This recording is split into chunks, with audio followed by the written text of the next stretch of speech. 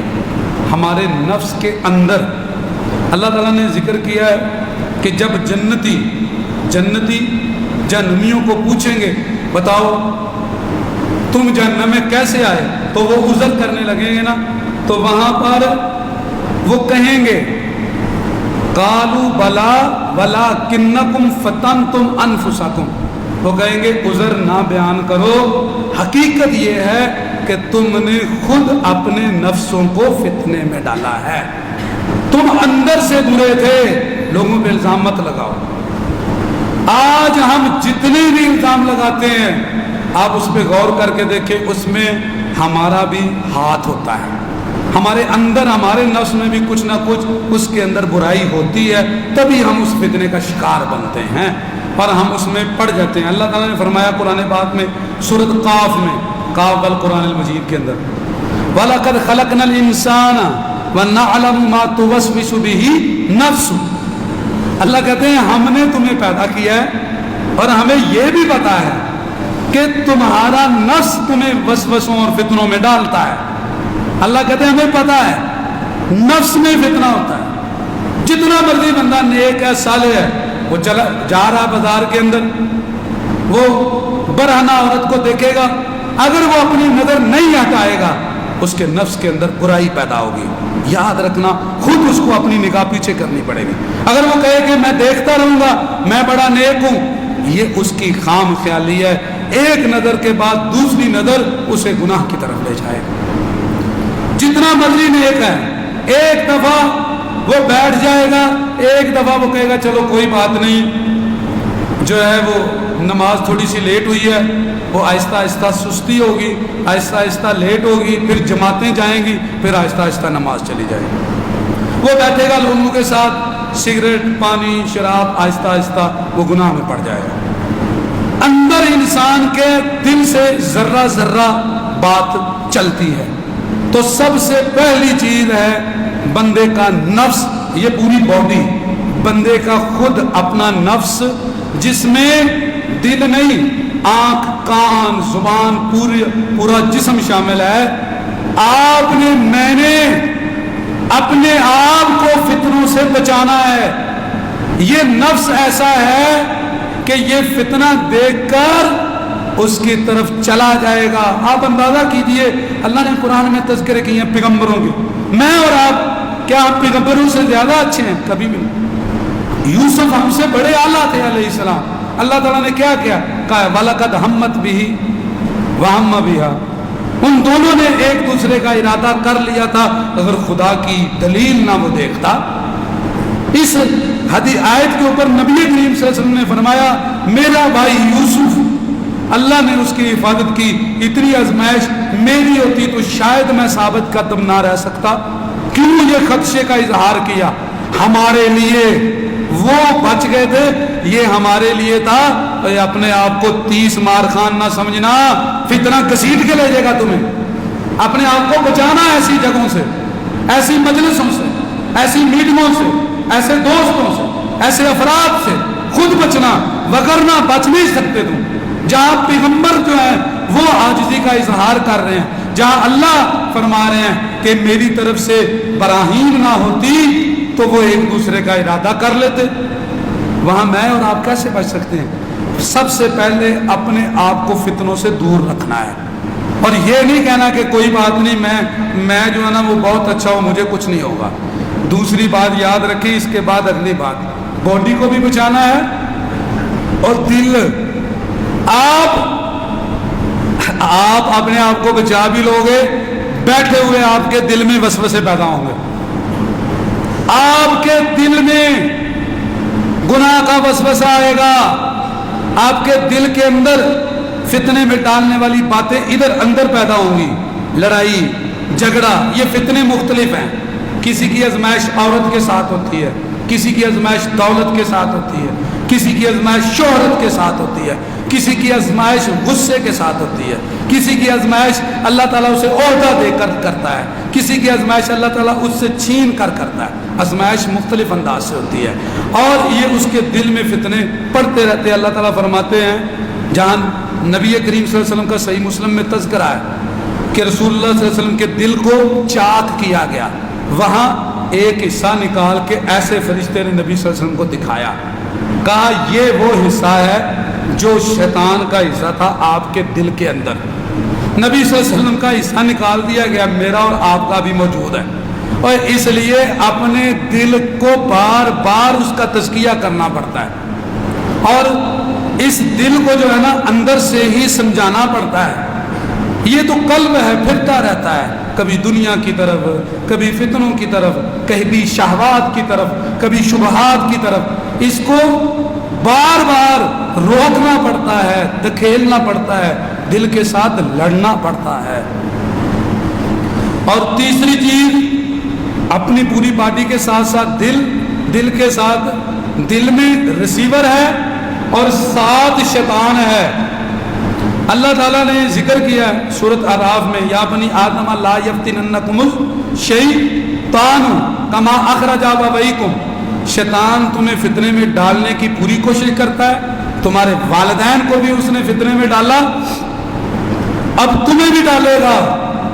یاد رکھیں اللہ نے فتنہ برحق کیا نفس کے طریقے سے، آئے گا ہمارے نفس کے رستے سے یا ہمارے دل کے رستے سے، یا شیطان ہمارے اندر وسوسہ ڈالے گا. تو شیطان کو دور کرنے کے لیے اللہ تعالیٰ نے اذکار سکھائے ہیں، قرآن سکھایا ہے اور کہا کہ وہ تمہارے خون کی طرح، تمہاری باڈی میں خون کی طرح چلتا ہے.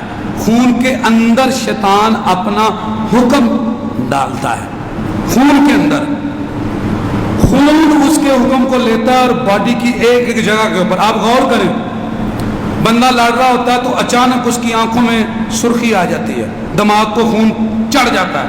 نبی صلی اللہ علیہ وسلم نے فرمایا پانی پلاؤ اس کو بٹھا دو. کیوں؟ کیونکہ اس وقت شیطان کی سپلائی ہو رہی ہوتی ہے اور خون پورے جسم میں گردش کر رہا ہے. ہر جگہ برائی کرنے والا اس کو بھی شیطان فوراً حکم دے گا اور تیزی سے اس کا دل دھڑکنا شروع ہوگا. جب آپ بلڈ کو تیز کرنے والی گولی کھائیں گے، بلڈ جب لو ہو تو جس طرح دل دھڑکے گا، اسی طرح برائی کے وقت آپ کا دل دھڑکے گا تیزی سے. خون کے اندر وہ حکم چل رہا ہوتا ہے شیطان کا. اب آپ نے اسے توڑنا ہے، فوراً پانی پینا اور سمجھ جانا ہے کہ یہ میرے اوپر حملہ ہو رہا ہے.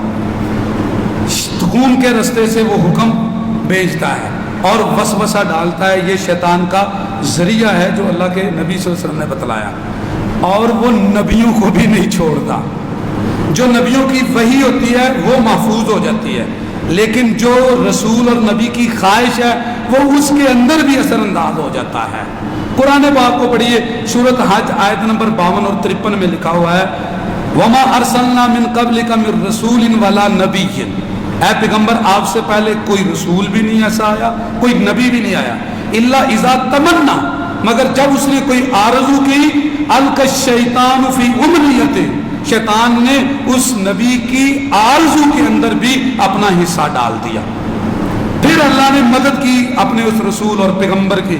فَيَنْسَخُ اللَّهُ مَا يُلْقِي الشَّيْطَانُ، اللہ نے فوراً فرشتے کو اور اپنے سپر پاور کے ساتھ اللہ نے وہ دماغ سے جو خواہش تھی نبی کے شیطان نے ڈالی، اس کو فوراً نکال دیا اور باقی حق رہنے دیا. اس لیے نبیوں کی باتیں صرف حق کو تھی. یہ قرآن ہے، میں اپنے پاس سے بات نہیں کر رہا. میرے اور آپ کی کیا بات ہوگی؟ وحی کی حفاظت ہوتی تھی. پیغمبر اور رسول بولنے لگتے تھے تو خواہش پہ. اللہ کہہ رہا ہے آپ سے پہلے ہر رسول، ہر نبی جب وہ کوئی آرزو کرتا شیطان اس کی آرزو میں اپنا حصہ ڈال دیتا تھا. پھر اللہ اپنی پاور سے وہ شیطان کا حصہ باہر نکال دیتا. ما یلقی الشیطان ثم یحکم اللہ آیاتی، اور اللہ اپنے پیغمبر کی بات کو اور اپنی آیت کو مضبوط کر دیتا اور شیطان کا حصہ باہر نکال دیتا. یہاں تک شیطان کارگر ہوتا ہے. تو اس لیے آپ نے ایسے تمام ذرائع سے بچنا ہے۔ اگر آپ چاہتے ہیں کہ ہم فتنوں سے بچیں تو یاد رکھیے گا، اگر اللہ تعالیٰ نے ارادہ کیا ہو ہمیں آزمانے کا تو ہم بچ تو نہیں سکتے۔ وَمَن يُرِدِ اللَّهُ فِتْنَتَهُ فَلَن تَمْلِكَ لَهُ مِنَ اللَّهِ شَيْئًا، اللہ نے قرآن میں ذکر کیا سورۃ مائدہ آیت نمبر 41۔ اب آپ نے اس فتنے سے فوراً استغفار کر کے اس کو لیے اپنے لیے پوزیٹو بنا لینا ہے۔ ابھی تک میں نے آپ کے سامنے جو بنیادیں رکھی ہیں اس میں 2 پوائنٹ بڑے اہم آپ کے لیے ہیں۔ نمبر 1، فتنہ جہاں سے آتا ہے ہم نے ان راہوں پر مکمل پہرا دینا ہے تاکہ فتنہ ہمارے اندر نہ آ سکے، اور ہمیں فتنہ جو ہے وہ اپنے اندر لپیٹ نہ لے، اور اللہ سے دعائیں کرتے رہنا ہے۔ نبی صلی اللہ علیہ وسلم دعا کرتے تھے، اے اللہ جب تو مجھے کسی قوم کو آزمانے لگے، تو ارادہ کرے فتنۃ قوم وانا فیہم، تو مجھے موت دے دینا لیکن مجھے فتنہ نہ دینا۔ اللہ کے نبی صلی اللہ علیہ وسلم یہ دعا کرتے تھے۔ فتنہ اتنی سخت چیز ہے، کہا اے اللہ، یہ دعا ہے آپ کی، اللہ میں وہ تجھ سے مانگتا ہوں وہ جو عمل تو پسند کرتا ہے، اللہ مجھے وہ عمل کرنے کی توفیق دے جو تجھے پسند ہے۔ اور اس میں یہ لفظ بھی ہیں، اے اللہ جب تو کسی قوم کو فتنے میں ڈالنے کا ارادہ کرے اور میں محمد صلی اللہ علیہ وسلم وہاں موجود ہوں، اللہ تو مجھے موت دے دینا لیکن فتنہ نہ دینا۔ فتنہ مانگنا نہیں، اس سے بچنے کی دعائیں کرنی ہیں، لیکن آپ کو پتہ ہے کہ اب یہ میری آزمائش ہے، میری نماز لیٹ ہو رہی ہے، میرے دل میں بے حیائی برائی پیدا ہو رہی ہے، میرے دل میں کھوٹ آ رہا ہے، میں ملاوٹ کر رہا ہوں، میں دھوکہ دے رہا ہوں، میں جھوٹ بولنے لگ پڑا ہوں، میں جو ہوں اصل حقیقت کو چھوڑ کے فرار کی طرف آ گیا ہوں۔ جب آپ کو یہ محسوس ہونے لگے، استغفار کثرت سے کرو اور ہر اس مجلس اور اس تعلق رشتے کو ختم کر دو جو آپ کو اس برائی کی طرف لے کر جا رہا ہے۔ یہ ہمارے کرنے کا کام ہے، لیکن اگر فتنے میں پڑ جائیں تو اس کے بعد پھر توبہ استغفار کر کے بھی دعائیں مانگتے رہو۔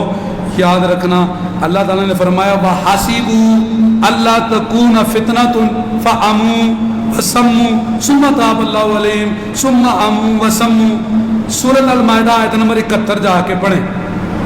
اللہ تعالیٰ نے فرمایا تم یہ سمجھتے ہو کہ فتنہ نہیں ہوگا، اس لیے تم اندھے بہرے بن کر بیٹھ جاتے ہو۔ آنکھیں کھول کے رکھو، کان کھول کے رکھو، تمہاری آزمائش اور تمہارا فتنہ ہر وقت تمہارے گرد منڈلا رہا ہے، کہیں سے بھی تمہارے لیے فتنے کا باعث نکل سکتا ہے۔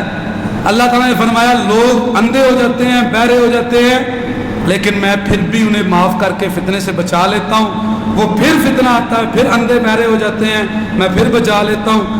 آخر کار یہ ہوتا ہے کہ جب وہ اپنی آنکھیں نہیں کھولتے، کان نہیں کھولتے، تو پھر اللہ ان کے اوپر مہر لگا دیتا ہے اور پھر بندہ ہمیشہ ہمیشہ کے لیے فتنوں میں پڑ جاتا ہے۔ اللہ تعالیٰ سے دعا کریں اللہ تعالیٰ ہمیں سمجھ کے عمل کی توفیق عطا فرمائے۔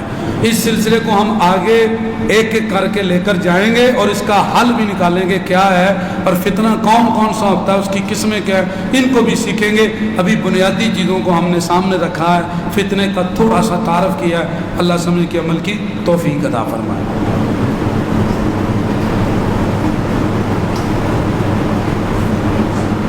ان الحمد للہ نحمده ونستعینه ونستغفره ونعوذ باللہ من شرور انفسنا ومن سیئات اعمالنا من يهده الله فلا مضل له ومن يضلل فلا هادي له اشهد ان لا اله الا الله وحده لا شريك له واشهد ان محمدا عبده ورسوله يا ايها الذين امنوا اتقوا الله حق تقاته ولا تموتن الا وانتم مسلمون يا ايها الناس اتقوا ربكم الذي خلقكم من نفس واحده وخلق منها زوجها وبث منهما رجالا كثيرا ونساء واتقوا الله الذي تساءلون به والارحام ان الله كان عليكم رقيبا يا ايها الذين امنوا اتقوا الله وقولوا قولا سديدا يصلح لكم اعمالكم ويغفر لكم ذنوبكم ومن يطع الله ورسوله فقد فاز فوزا عظيما اما بعد فان خير الحديث كتاب الله وخير الهدي هدي محمد صلى الله عليه واله وسلم وشر الامور محدثاتها وكل محدثة بدعة وكل بدعة ضلالة وكل ضلالة في النار۔ محترم بھائیوں، ابھی صرف میں نے آج فتنوں کی تھوڑی سی پہچان کروائی ہے کہ فتنے کس طرح ہمیں اپنی لپیٹ میں لیتے ہیں، اور مومن کافر سب کے اوپر فتنہ آتا ہے، اور اگر ہم استغفار میں پڑ جاتے ہیں تو فتنہ ہمارے لیے باعث خیر بن جاتا ہے، اور اگر ہم دیکھتے نہیں، سنتے نہیں، اپنے آپ کو بچاتے نہیں تو فتنہ ہمارے لیے باعث عذاب بن جاتا ہے۔ یاد رکھیے، گھر کا فتنہ، مال کا فتنہ، اولاد کا فتنہ، کون کون سا فتنہ ہے اور ان کا علاج کیا، یہ بھی انشاءاللہ بات اگلے خطبات میں ذکر ہوگی۔ اس وقت سب سے بڑا پاکستان پہ ایک فتنہ ہے جس پہ پورا جمعہ 1-2 انشاءاللہ اس کے دلائل پہ ہوگا، وہ ہے آپس پہ کے اختلافات کا فتنہ، مسلمانوں کی لڑائی کا فتنہ۔ اللہ تعالیٰ نے جس کا قرآن میں الگ ذکر کیا ہے، اے ایمان والو واتقوا فتنۃ لا تصیبن الذین ظلموا منکم خاصہ، اس فتنے سے بچو جو صرف ظالموں کو اپنی لپیٹ میں نہیں لے گا، اس سے نہتے مسلمان بھی اس کی لپیٹ میں چلے جائیں گے۔ ابھی آپ دیکھ لیجئے، جمعیت علماء کے جلسے کے اوپر دھماکہ کیا گیا، یہ کفار کی سازش ہے، دشمنوں کی، وہ تمہیں لڑانا چاہتے ہیں۔ کبھی جو ہے نا وہ انتظامیہ پولیس والوں پہ مناوا پہ اٹیک ہوتا ہے، کبھی آرمی پہ اٹیک ہوتے ہیں، ان سب ان کے پیچھے اصل جو ہے وہ کافر ہیں جو تمہیں آپس میں لڑانا چاہتے ہیں، اور آگے جو مورے ہیں، کٹ پتلی ہیں، وہ مسلمان ہیں، کوئی عوام کی شکل میں، کوئی تنظیموں کی شکل میں، کوئی سیاسی اور مذہبی تنظیموں کی شکل میں، اور کوئی جو ہے نا وہ اداروں کی شکل میں، انتظامیہ کی شکل میں، کہیں نہ کہیں ان کے ایجنٹ بیٹھے ہوتے ہیں۔ آپ نے سمجھنا ہے جب بھی آپ کے اس آشیانے کو برباد کیا جا رہا ہے، لڑائی جھگڑا اور فتنہ فساد، اس وقت اتنا یہ فتنہ عروج پہ ہے کہ ہر پوسٹ آپ کے اس گھر کے مخالف کی جاتی ہے، ہر جگہ نیگیٹو، ہر جگہ یہ دکھایا جا رہا ہے کہ پاکستان کچھ نہیں، کیوں؟ آپ کو اوپر 5th جنریشن وار کیا جا رہا ہے، آپ کو تباہ کیا جا رہا ہے۔ میرے بھائیوں، اس فتنے سے بھی ہم نے بچنا ہے، اس کو بھی ہم تفصیل سے ذکر کریں گے، اور ایسی تمام چیزوں میں کبھی بھی آپ نے اپنے آپ کو حصے دار نہیں بنانا جو کہ فتنہ ہو۔ اللہ تعالیٰ سمجھ کے عمل کی توفیق عطا فرمائے۔